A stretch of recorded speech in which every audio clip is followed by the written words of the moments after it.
Alright. After a short delay,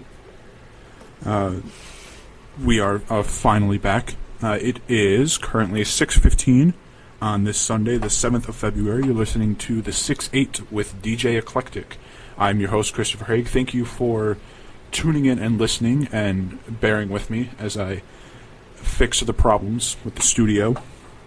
A bit of a mess when I came in.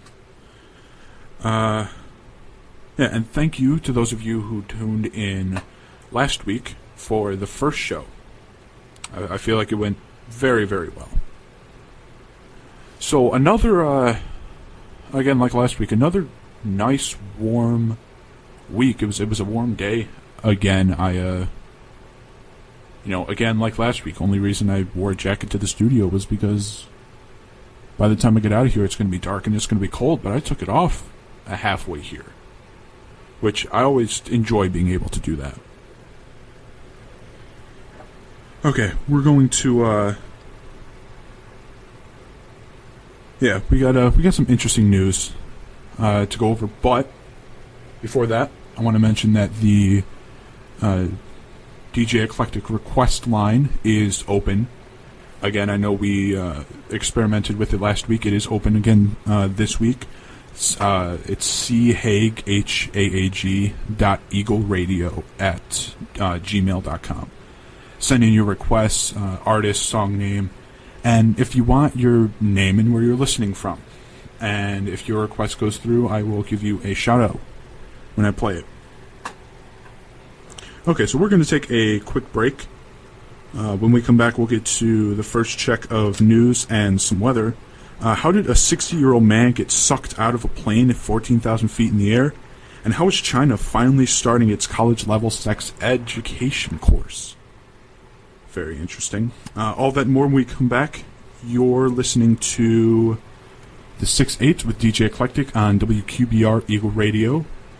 And here is a request for you from for Shannon in Detroit. This is Foo Fighters' The Pretender.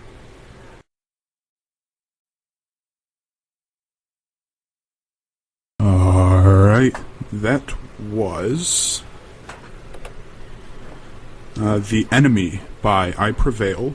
Before that was Poison by Belle Biv DeVoe, classic from the 90s. You are listening to the 6-8 with DJ Eclectic here on WQBR Eagle Radio, and we're going to jump right into the news with two equally weird and bizarre stories.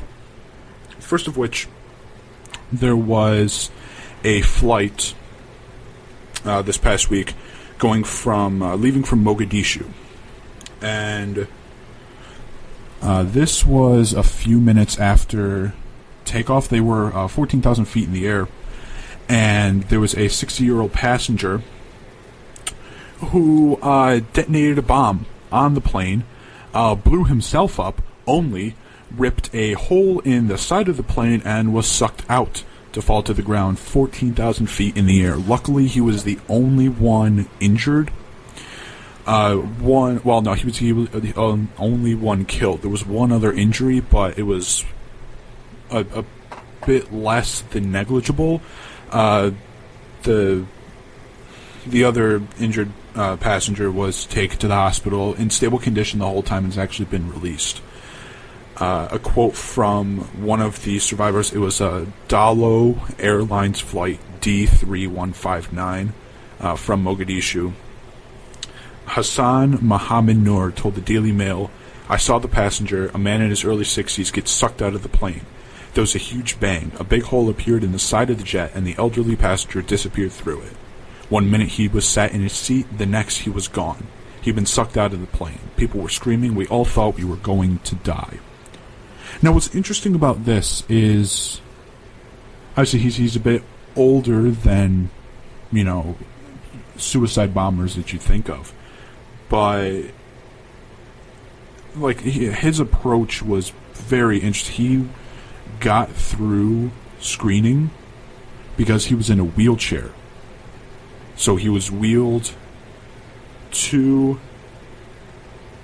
was wheeled through security, and wheeled onto the plane, got up, and then walked to his seat.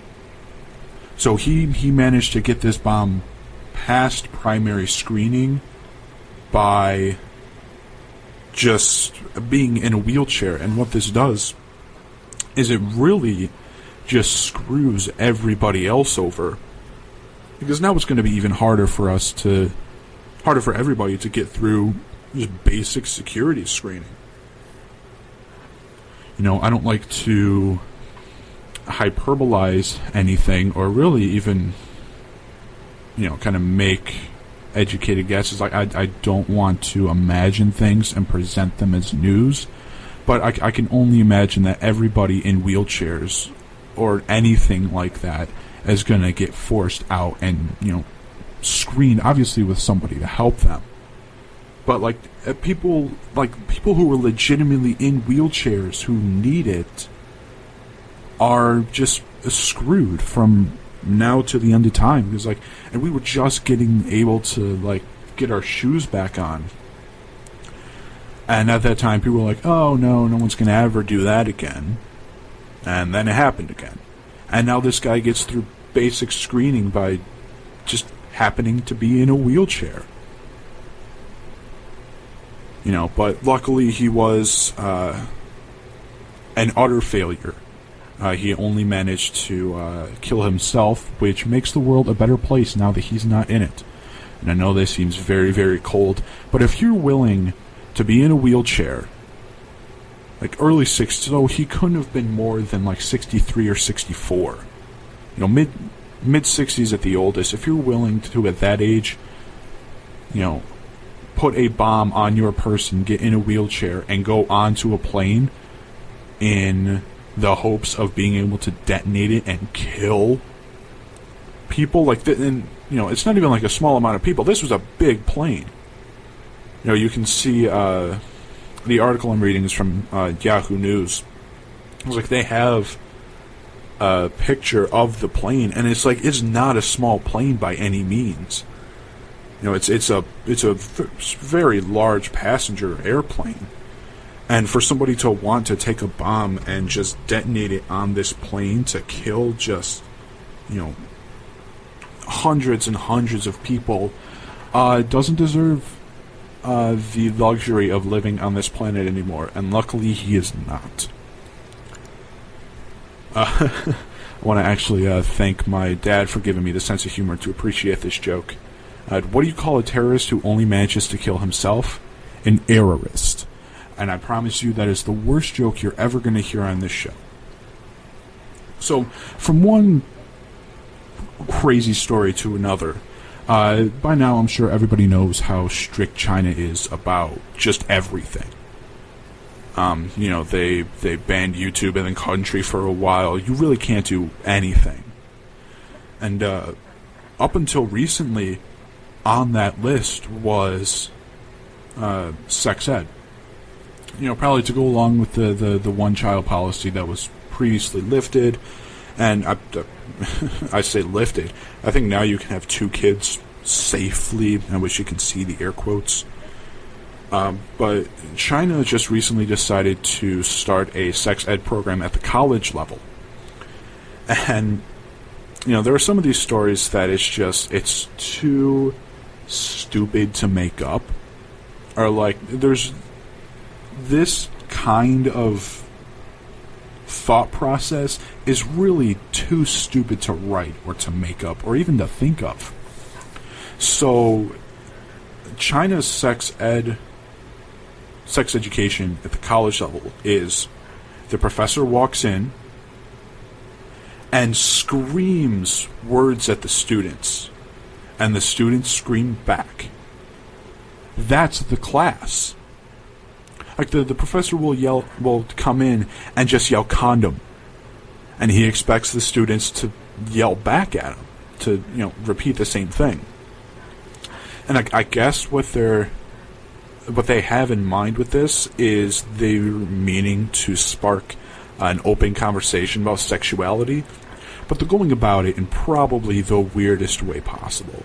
In the U.S., it's a lot of normalizing and rationalizing, and starting, even if it is crappy sex ed, starting sex ed as plenty younger than the college level. I think sixth or 7th grade was my first experience with sex ed, and by that point, anything I didn't understand, I talked about, just for no other reason than my natural curiosity. So it's a noble cause to start a sex ed program, but by having the professors scream words at the students to spark an open conversation, and these are 20-year-olds, they're finally getting some sort of sex education. It's just beyond bizarre. One student. This student was 24 years old, mind you.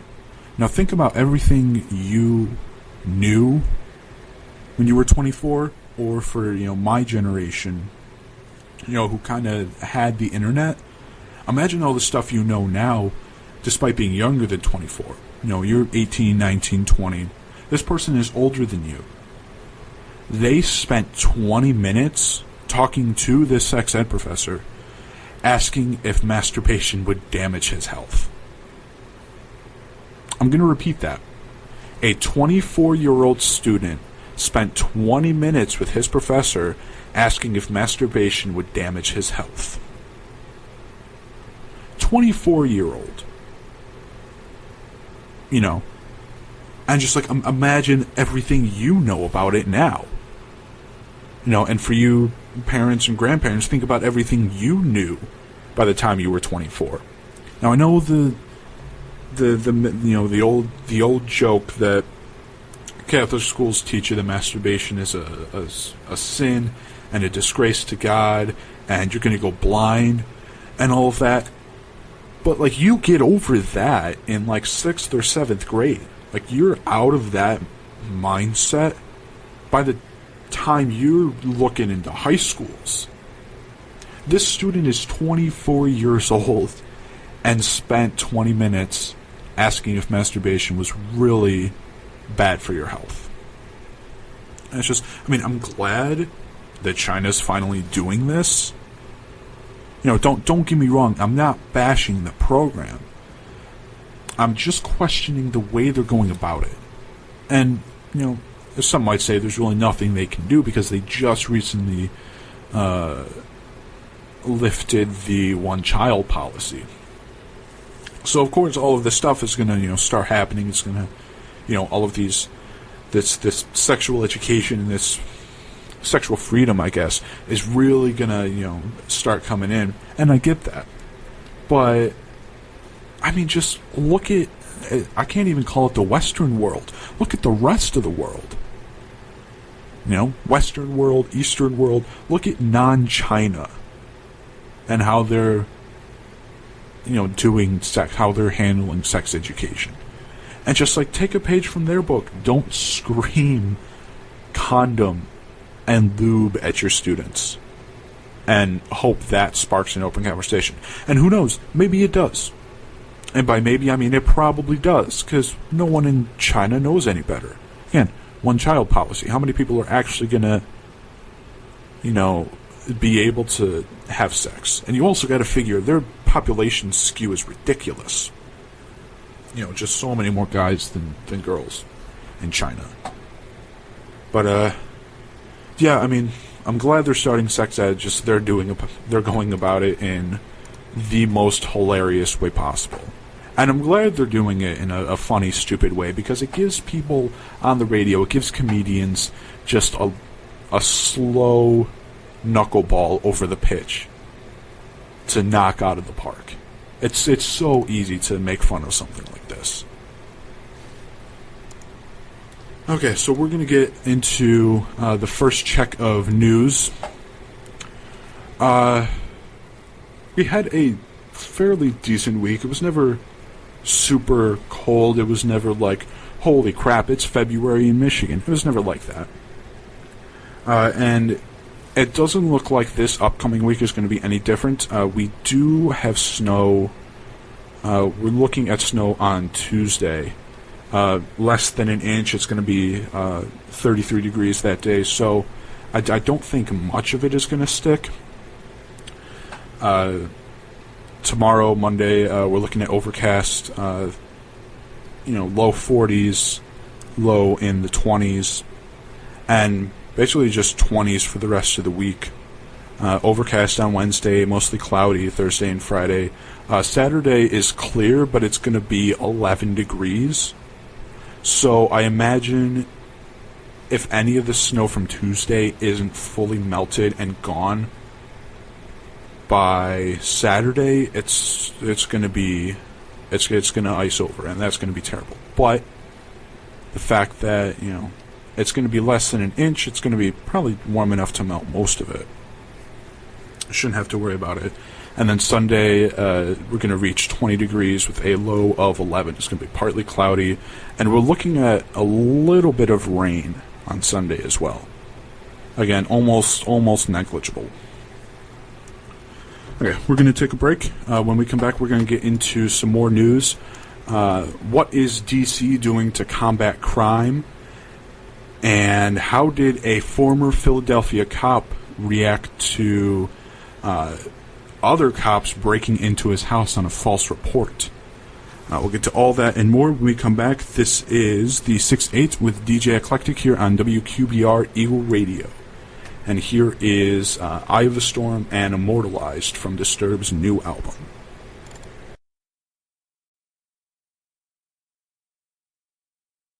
Alright, that was a song called Porn Star Dancing by My Darkest Days. Before that was a cover of Ariana Grande's Problem by the incredible a cappella group Pentatonics. If you have the chance to check them out, you should absolutely check them out. They're absolutely incredible. Okay, it is currently 6:55 here on this Sunday, the 7th of February. Thank you for tuning in and listening. This is the 6-8 with DJ Eclectic. I'm your host, Chris Haig, and I know that the Super Bowl is going on right now. Currently, the Broncos are up 3-0 with a bit more than 9 minutes to go in the first quarter. Don't worry about it. I'll update you as often as I can while I'm here tonight. So, getting to this check of news, we have a few more bizarre stories. This one out of Philadelphia. A retired police officer, Kevin Booker, was just sitting at his house about 11:30 at night, so it was pretty late. Somebody was pounding on his door. Left. No one there when you opened the door. The second time someone started pounding, it was the police.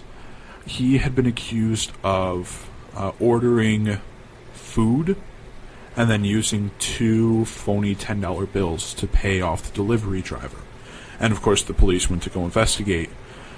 Booker insisted that he never ordered, and during the back and forth, the officers allegedly forced their way into his house, handcuffed him, and threatened to haul him off to jail if he didn't pay the delivery driver the $20. It turns out that somebody had used Booker's address to order the food, paid the delivery driver the 2 phony 10s at the curb, and then just ran off. Booker lodged a complaint with Internal Affairs, and he says that they need to be fired. They didn't do their jobs properly. They violated me. Lieutenant John Stanford, a police spokesman, said that those officers are on active duty while Internal Affairs continues to investigate. So it might be a while until we hear something, but it's just, especially now, like with all of the crap that people like to all of the shade people like to throw at the cops, all the crap people like talking about police, and you hear stories of genuinely good people, and then you just get stories like this where they really did everything wrong, They forcibly entered his house, they threw him to the floor, handcuffed him, punched him in the back of the head, and then just started rifling through stuff. It's just absolutely bizarre. And I have no idea if the person who paid the delivery driver looked anything like Kevin Booker. I have no idea on those specifics. But it's just another story of police going to, it seemed like a normal call. Someone ordered food, paid with counterfeit, paid with phony bills, so you call the police. Seems typical enough. And then the police escalated to a point it never should have been escalated to. And it makes me sad inside. It really does, to realize that, we're in a world where that can happen. And that has happened. Just police going to answer a typical call and getting it wrong. Getting it so unbelievably wrong.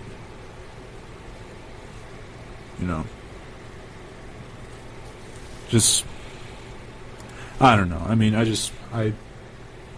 want this, on one hand, I kind of want this to continue to happen because it's obvious that there hasn't been enough change right now with what's happened. And if it keeps going on, then something's going to have to change. But, crap like this continues to happen on a regular enough basis to make everybody, but it makes it seem like everybody but the police departments are worried about this. And it's just such a weird, random act of just craziness and stupidity. Lack of judgment, lack of common sense, all of it. Speaking of lack of common sense, let's talk about politics, shall we? I know we don't. I know we're probably sick of hearing about politics with the presidential race, and I promise I won't talk about politics much. But this one I really couldn't pass up. So, the D.C. Council gave approval Tuesday to an anti-crime bill that includes a provision that would pay residents who might commit or become the victims of violent crime to stay out of trouble. Let me repeat that again if you missed it. An anti-crime bill that includes a provision that would pay residents who might commit or become the victims of violent crime to stay out of trouble. $9,000 a year to as many as 200 residents identified as being at risk for committing or being a victim of a violent crime if they participate in behavioral therapy and remain crime-free. On the surface, this seems like a good thing. You're not only detesting crime, not only doing something to stop it, but you're actively offering something to stay out of crime. Here's the problem. While it may seem good, you're also getting the people who commit a crime and never get caught going in and saying, hey, $9,000 a year. Put me on the list of 200. They've never been caught. This only works for people who haven't committed crimes or haven't committed crimes or haven't been caught. Yeah, and that's where a lot of people, myself included, take issue. Is yes, it's I don't even think it's that sound a plan to stop crime, but it's a plan. It's something. It's an idea, but it's absolutely going to get exploited to the nth degree by people who will commit crime and then just not get caught and have it be totally fine. And so not only are they stealing XYZ thing, but then they're going, and after not getting caught, they go to DC, or they go to the council and take money. That I can guarantee you the taxpayers are going to have to pay for this money. So they're essentially paying criminals to not get caught. There's a program like this in Richmond, California. I'm not sure exactly how that one goes. But I imagine it's probably pretty similar to the DC plan. But it's just like, do people not think these ideas through? I mean, it's obvious that they don't.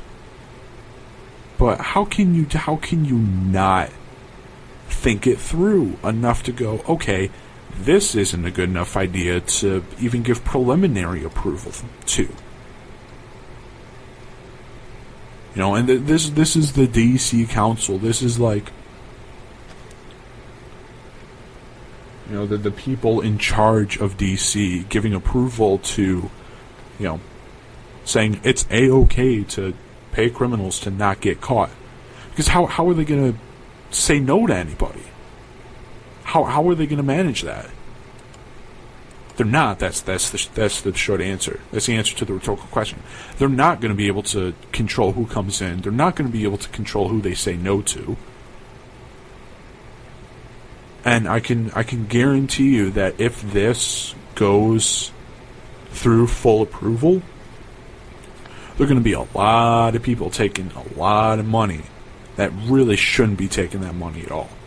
They're only taking the money because they haven't been caught yet. So, yeah, DC Council, solid job on losing your common sense. That's all I gotta say. Bizarre, absolutely bizarre world we're living in.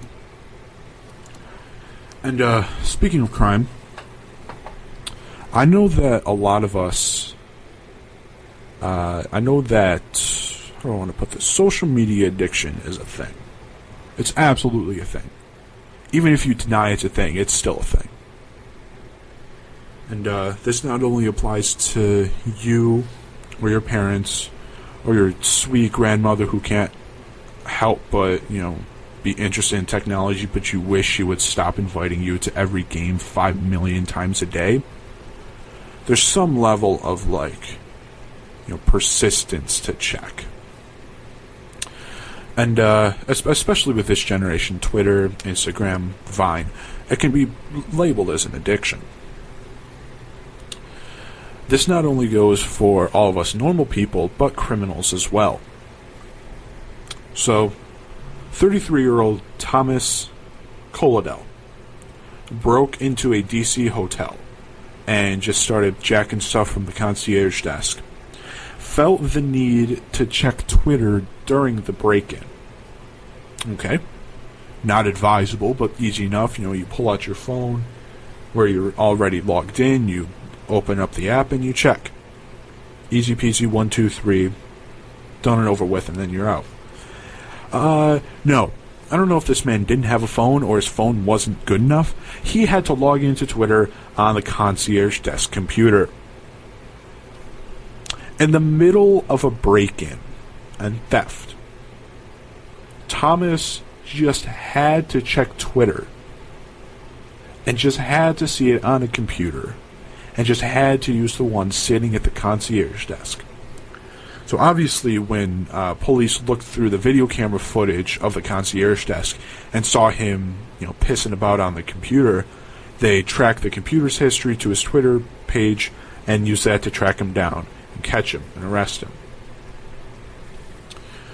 How stupid do you have to be to A, need, again, quotation marks, need, air quotes, to check Twitter while you're committing a crime, while you're breaking in and stealing? But then how can you be so stupid as to log into the computer of the place you're currently breaking into and robbing? Like, it'd be one thing if he just had to check Twitter and pulled out his phone. He's still an idiot, but the chances are he's probably not going to get caught being an idiot. But this guy just had to check Twitter on the computer and decided to use the computer right in front of him. And he absolutely got tracked down and caught. And it made me very, very happy after I was done laughing at this stupid, stupid man.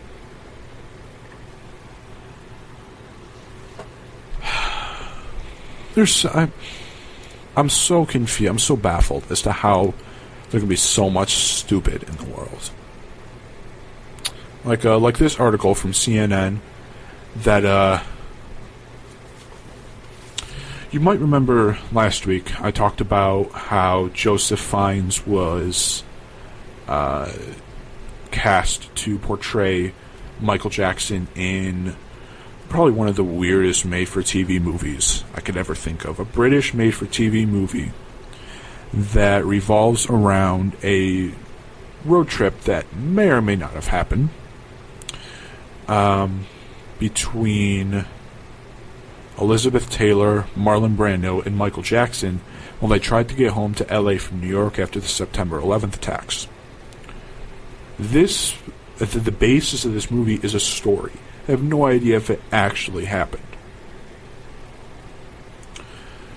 So, people were just all sorts up in arms about a white man being cast as Michael Jackson.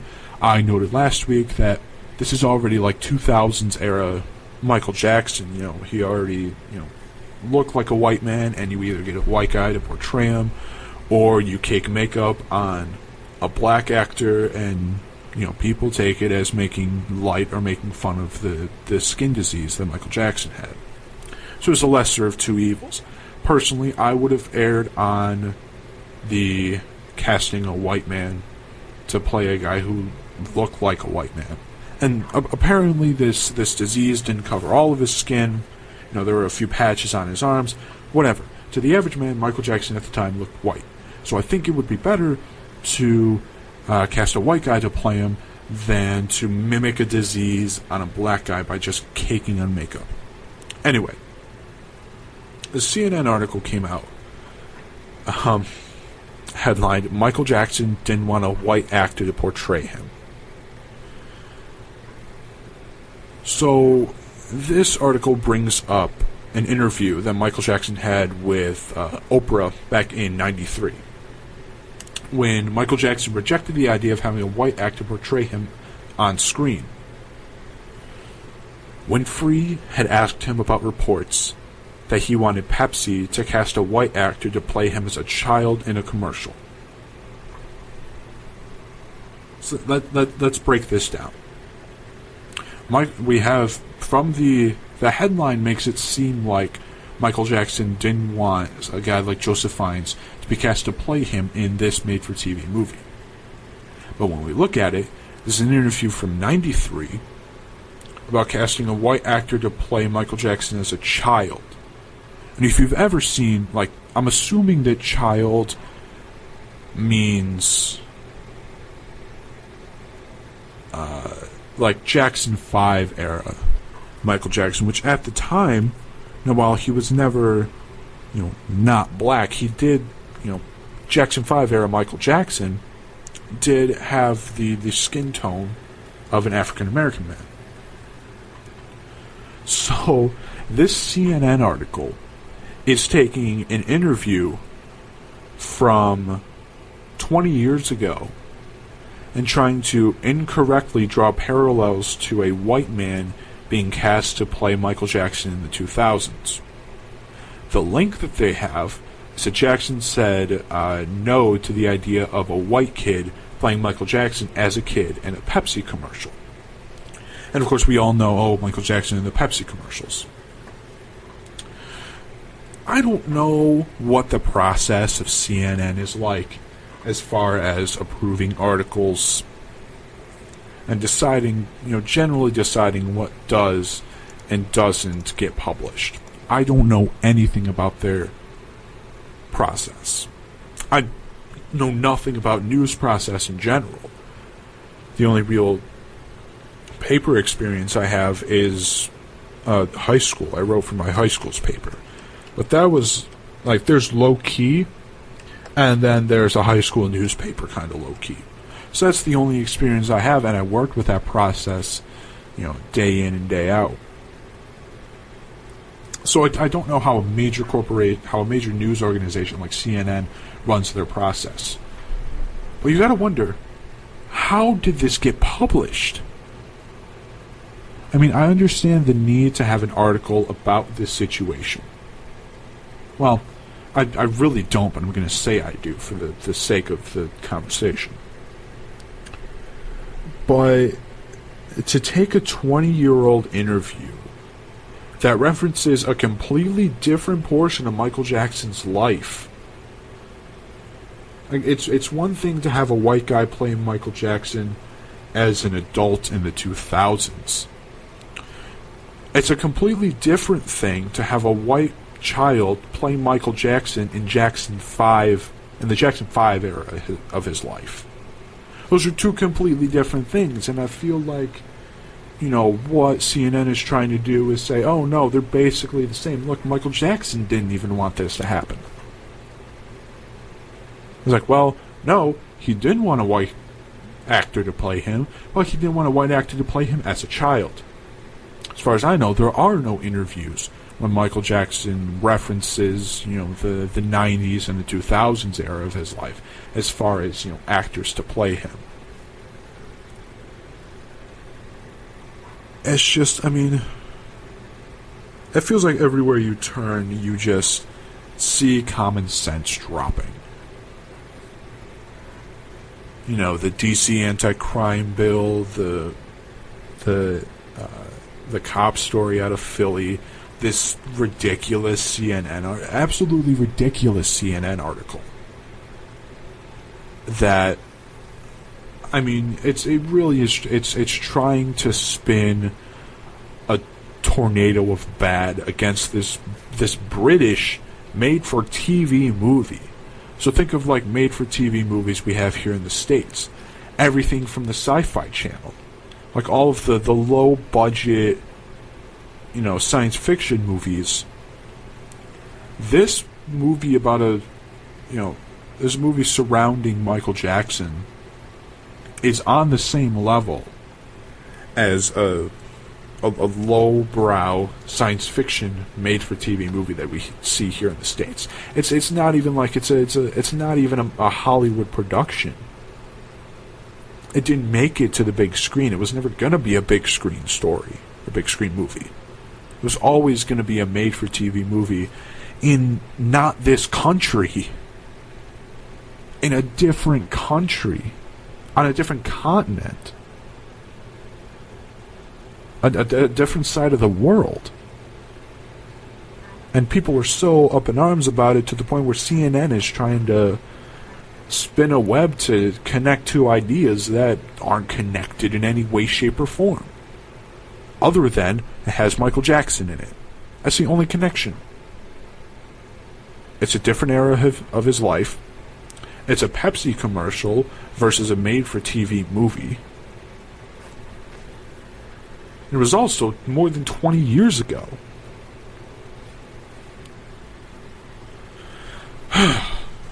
Just so much stupid in the world.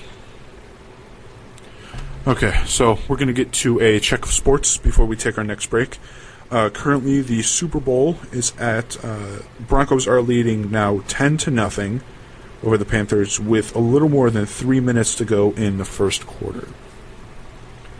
The Pistons took on the Pacers last night. They lost 104-112. Reggie Jackson led the team with 26 points, and Andre Drummond had 13 rebounds. The next game is tomorrow night at 7:30 against the Raptors at the Palace. You can catch that game on Fox Sports Detroit or listen on 105.1 FM. The Red Wings absolutely crushed New York at the Joe yesterday, 5-1. John Tavares had New York's only goal. Thomas Jerko, Kyle Quincy, Mike Green, Thomas Tatar, and Dylan Larkin all had goals for Detroit. The next game is tomorrow night at the Joe against the Panthers, who are coming off a 3-2 overtime loss to the Penguins. And for Eastern Michigan sports, we lost to Buffalo 70-80. We're still winless in our conference. We dropped to 1-11 overall. Our next game is against Central Michigan on Tuesday the 9th. It's a home game at the Convocation Center here in Ypsi. Central is 7-6 overall. They're splitting the lead in the MAC West with Toledo, Western, and Northern Illinois with a 6-2 record. So to say it's going to be an uphill battle is the understatement of the night. It's going to be an incredibly, incredibly difficult game to just do anything productive in.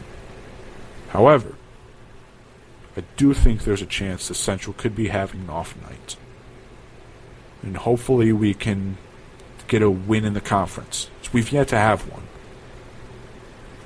We beat Miami of Ohio before we lost to Buffalo, but they're in a different conference. So yeah, kind of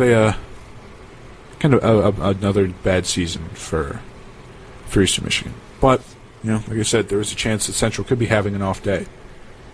So, see how that goes. Okay, we're going to take a quick break.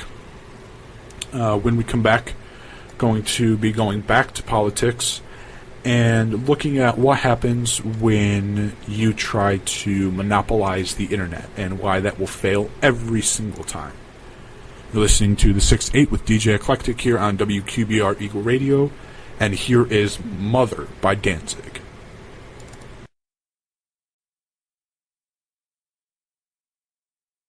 Alright, that was Teenagers by My Chemical Romance. One of the first bands I remember being introduced to as a child at school and just fell in love with it. This was second grade, probably. Second or third grade. It's my first elementary school. Before that was Doom Dada by T.O.P., the rapper from the K-pop group Big Bang. And I realized as that one started playing that was the first K-pop song on the station. Again, get back to the whole root of why this is called DJ Eclectic. It is 7:30 on this, the 7th of February. You're listening to the 6-8 with DJ Eclectic here on WQBR Eagle Radio. Thank you to those of you who are tuning in and listening tonight. So, politics. Like I said last segment, I'm not going to talk about politics all too often. I don't really like focusing on it, as it is probably one of the most polarizing topics you can bring up anywhere at any time for any reason. But these two little mini stories were just really, really too good to pass up. Everybody knows Jeb Bush. The fact that, he's running for president. And he's really kind of like the guy nobody's expecting to really do anything. And it's just like he's the quiet guy next to Donald Trump, who everybody knows. He got famous for being a loudmouth. And just Jeb Bush is so totally the polar opposite. And he's really starting to fall in terms of being able to do anything. And at his recent campaign event in New Hampshire, he was, building up the crowd to applaud, bring America back to where it should be, and the audience is supposed to go wild. And it would for everybody except for Jeb Bush. And he had to actually ask the crowd to clap for him. And I'm going to play you that clip real quick. Let's see if this works. I think the next president needs to be a lot quieter, but send a signal that we're prepared to act in the national security interests of this country to get back in the business of creating a more peaceful world. Please clap.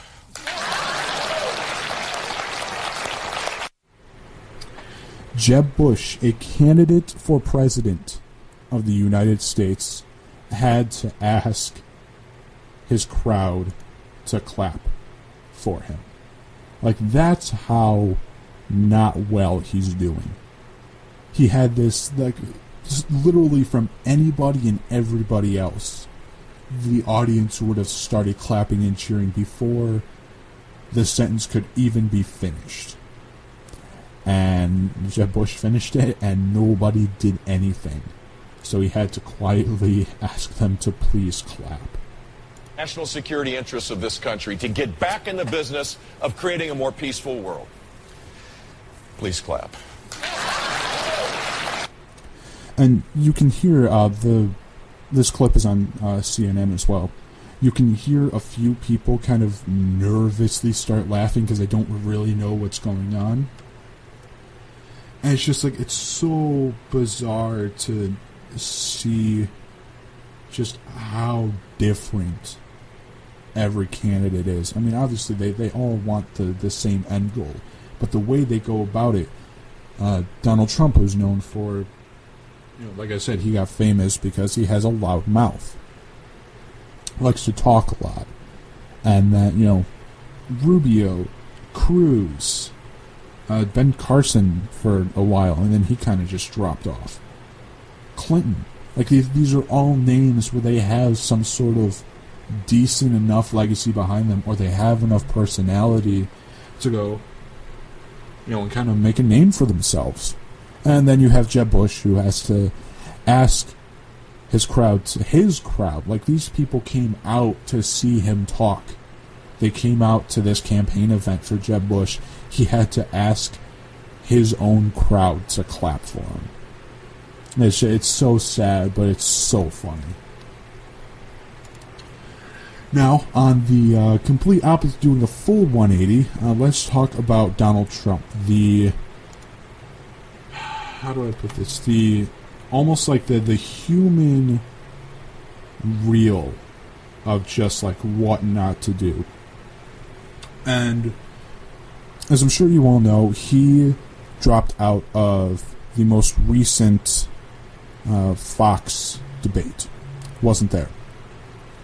So, to capitalize on the fact that this loudmouth was missing a chance to run his loud mouth, Stephen Colbert decided to host an all-Trump debate. And you guys have to listen to this. It's absolutely hysterical.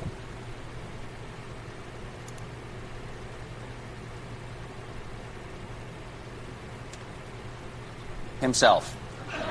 Tonight it is mano a moutho.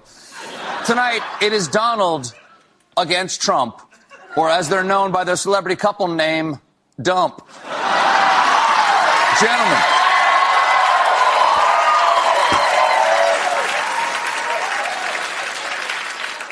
Gentlemen, you know the rules. You say the first thing that comes into your mind, and no matter what it is, your poll numbers go up. All right, let's get started. Donald, first of all, thank you for joining us tonight. Thank you. And I'd also like to welcome you, Mr. Trump. I wrote The Art of the Deal. Yes, you did. Yes, you did, sir. But in fairness, you have not read it. Donald, let's start with you. Your chief Republican rival, Ted Cruz, has attacked you for skipping tonight's Fox News debate. Do you believe your absence will improve Cruz's chances? I don't think Ted Cruz has a great chance, to be honest with you. He's a nasty guy. Nobody likes him. Nobody in Congress likes him. Nobody likes him anywhere once they get to know him. Okay, so no one likes Ted Cruz. Mr. Trump, a rebuttal. I really do. I like Ted Cruz a lot. Okay. All right.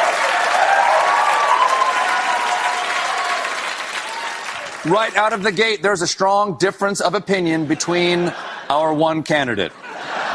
Okay, the next question is for you, Donald. How do you feel about the people of Iowa and your chances with them?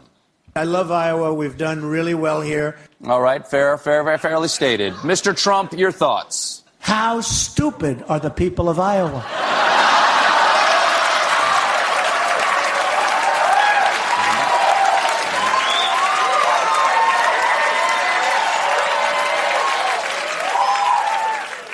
We will find out on Monday. Now, gentlemen, if either of you win this nomination, you're likely to go up against Hillary Clinton. How do you assess her foreign policy experience? Hillary Clinton was the worst Secretary of State in the history of the United States. Worst in history? Huh. Mr. Trump, your thoughts? Hillary Clinton, I think, is a terrific woman. I mean, I'm a little biased because I've known her for years. I think she really works hard, and I think she does a good job, and I like her. That is a strong endorsement of Hillary Clinton from Donald Trump. That's got to hurt her in the polls. Now, for this next portion of the debate, we're going to go and take questions from everyday Americans who are watching. Our first one comes from a Megan K. who lives in 2011. Megan, what is your question? Do you really think that you're a better moderator than I am? No, I could never beat you. That wouldn't even be close. There would be no contest. You have done a great job, by the way, and I mean it. That's a very positive message. How about you, Donald? I have zero respect for Megyn Kelly. I don't think she's very good at what she does. I think she's highly overrated. Now, I must warn you, sir. I must warn you to be careful, Mr. Trump. In the past, when you've turned against a woman that way, she ends up with half your assets. Now, Donald, if you yourself are elected, who can we expect to see in your cabinet? We're going to have the smartest, the best negotiators in the world, and I know most of them, and believe me, I know people you never heard of who are better than the ones that you did hear of. That is an impressive list of no information. Now, I'll give you a chance here, Mr. Trump. Who do you have in mind for your cabinet? Together, Grimace, we could own this thing. Mr. Trump, it is nice to see you finally reach out to a person of color. Well, all right then. Donald, thank you so much. It's been a great debate. It's been a great debate, Donald, Mr. Trump. I want to thank you both for being here tonight. For your final statements, you each have 5 seconds. What is the one thing you would like the American people to know about you? Believe me, I understand steaks. It's my favorite food. And may I say, sir, you are yourself impressively marbled. Now, Donald, your final statement. If Ivanka weren't my daughter, perhaps I'd be dating her.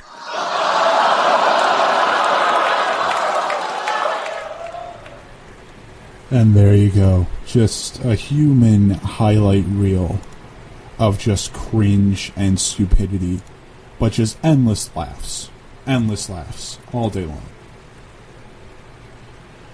Alright, we're going to get to another check of weather for this week. Another, a fairly moderate week behind us, and a bit of a cool down this week. The highest we get is Monday, where we reach 40 degrees, overcast. The only day we're looking at snow is Tuesday, less than an inch. Wednesday is going to be 24 degrees, overcast with a low of 10. Thursday and Friday are both going to be mostly cloudy with highs in the mid-20s. Saturday is clear, but it is going to be the coldest day of this week at just 12 degrees for a high and 0 for a low. So, kind of a mixed bag of weather. I mean, on one hand, I want to continue to have, even semi-warm weather, but I know that if we keep having warm weather, just the rest of the year is just going to be beyond crazy, like weather-wise. And I'd rather get the cold out of the way now. But, kind of mixed bag, only one day of snow, a part of a chance for rain on Monday. Aside from that, clear. Bit overcast, but no precipitation. Okay, and from there, we have a story straight out of the book of You Don't Do This. As I covered last week, the Fine Brothers, a very popular channel, really an enterprise on YouTube, decided to start up what they called React World. And it would trademark their styles of React videos. If you've seen any of their content, elders, kids, YouTubers, adults react, and any of their kind of, breakout, lyrical breakdown, try not to laugh or smile their gaming styles. It was just going to trademark their specific style of video and allow people who wanted to use that style to license assets. And, the Fine Brothers would promote it, and it would have their stamp of approval on it. That stamp came with a price tag, and I believe the last number I saw was a 60-40 cut of monetization for every video. So a huge amount of backlash, and rightly so. This past week, the Fine Brothers decided to cancel React World. They released all of the Content ID claims for other React videos. Unfortunately, it hasn't worked, and they are still catching an impressive amount of flack for their decision in the first place. And while I was kind of on the bus of, how dare the Fine Brothers try and, make money and kind of monopolize this React style, because that's really what they were doing. A week or two before they launched their Elders React, there were reports that they had a Seniors React channel taken down, and then they put up Elders React. The different React videos had been flagged, and it was just a huge backlash that I really don't think it could have kind of been predicted. It's what happens when you try to put a price tag on internet content. It's exactly what happens. So in that respect, I don't really feel bad for what happened, but their decision to cancel React World and release all the Content ID claims and kind of fully backtrack on this decision hasn't helped them one bit. And it's impressive to see the internet, still banding together to stop and not even so much to stop the Fine Brothers anymore. I mean, they got stopped dead in their tracks, but it's impressive to see the internet still get together and, still being stood up for a cause, no matter how dead that cause is. Alright, it is 7:45 on this Sunday, the 7th of February. Thank you to those of you who have tuned in to listen tonight. The current score of the Super Bowl is, with about 10.5 minutes to go in the first half, the Broncos are beating the Panthers 10-7. The Panthers did score early in the second quarter. So, yeah, I mean, I honestly don't. The whole NFL, this whole NFL season kind of flew way under the radar. I really don't care. But, I will continue to update you as often as I can, and when anything changes, I will let you know. Yeah, about 10 minutes to go in the second quarter. Broncos are leading. Okay, and from small internet companies to huge companies like Apple. Apple, it was reported this past week, Apple owes $626 million in damages after they lost a huge multi-patent case. iMessage, Face, and FaceTime, among other Apple software, infringed on other companies' patents. And, this case has been bouncing around in the court system since 2012, and Apple came out on the wrong side of the decision and owes more than $600 million in damages. The company that accused Apple of violating its patents was Vernet X, which a lot of people would recognize as the patent troll. It has a patent holding company that sells just a single product. They only have 14 employees and rent office space for $5,000 a month. The company makes its money by licensing patents to other firms and by suing businesses that they believe have infringed on their property. They own about 80 patents, including the 4 that were the basis of the Apple suit. In 2012, a jury had found Apple guilty of violating the same patents and ordered the company to pay Vernet X $368 million. Apple appealed and won on a technicality after Vernet failed to prove that consumers were buying iPads and other gadgets because of the software.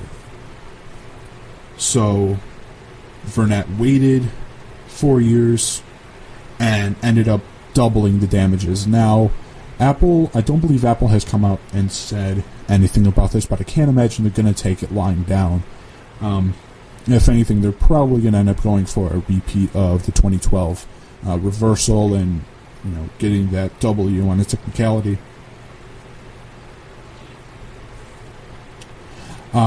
This jury found that Apple owed even more to Vernet X because it willfully violated the company's patents.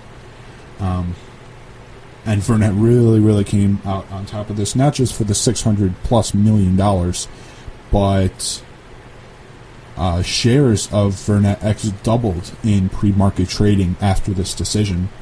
And Apple revised its iMessage, FaceTime, and VPN software so that it avoids anything covered by Vernet X's patents. But there's still no word at this point if Apple will be going for a reversal and to get the damages vacated, like they did in 2012. And Apple is not the only company losing money. GoPro is in a massive tailspin. They posted a huge loss from last quarter, and the company fired its chief financial officer and slashed its product line up to just 3 different cameras. GoPro, if you don't know, is the massively popular portable camera. It's a very small, it's very durable. Most of the cameras come waterproof by default. Skateboarders and bikers will put them on their helmets. Snowboarders and skiers will do the same thing. And it's just been in a tailspin over this past quarter. GoPro came out Wednesday and said they had lost $34.5 million last quarter. Sales slowed dramatically towards the end of the year. And they're just in full recovery mode. Their CFO is gone. Now, while GoPro didn't really have a massive range of cameras, they still had a decent enough amount, and now it's just 3. Though CEO Nick Woodman says he knows how to solve the company's problems, investors are really hitting the stocks hard. They sent the stock down 12% in pre-market trading, and they now fell 89% from their high in September of 2014. And it seems like a very, very constant tailspin right to the ground. The 3 cameras GoPro is selling are the Hero 4 Black, Hero 4 Silver, and Hero 4 Session. They stopped making their cheapest camera, called just the Hero, which is $130, and they're going to also stop making the Hero Plus LCD and the Hero Plus. But they are continuing with their plans to launch the Hero 5 in 2016, as well as they're making a drone as well, which I didn't know about. It says they're also making on VR products, which I didn't know about either of those, that GoPro was extending into drones or virtual reality. I thought it was just cameras. So, despite the tailspin, it should be interesting to see how they recover. Woodman is quoted as saying, "In 2016, we are committed to delivering a breakthrough, the breakthrough experience we've all been waiting for. It's against this commitment that you can judge our performance this year." Last year, they laid off 7% of their staff. The next shoe to drop turned out to be the CFO, Jack Laser. Brian McGee has been brought on as the new chief financial officer. He'll be starting on March 11th. He joined GoPro after leaving Qualcomm last year. So, bit of a tailspin, but it seems like, at least the CEO has kind of an idea. I would really hate for GoPro to go away, because that footage, if you have a chance to find any GoPro footage anywhere on the internet, it's absolutely worth a watch. It is beyond entertaining to watch. Okay, one last check of sports for those who missed it. Last hour, the Pistons lost to the Pacers 104-112. Reggie Jackson led with 26 points. Andre Drummond had 13 rebounds. They play the Raptors tomorrow night at 7:30 at the Palace. You can catch the game on Fox Sports Detroit or listen to 105.1. The Red Wings absolutely demolished New York 5-1 yesterday. John Tavares had New York's only goal. They play the Panthers tomorrow night at the Joe, another home game. The Panthers are coming off a devastating 3-2 overtime loss to the Penguins.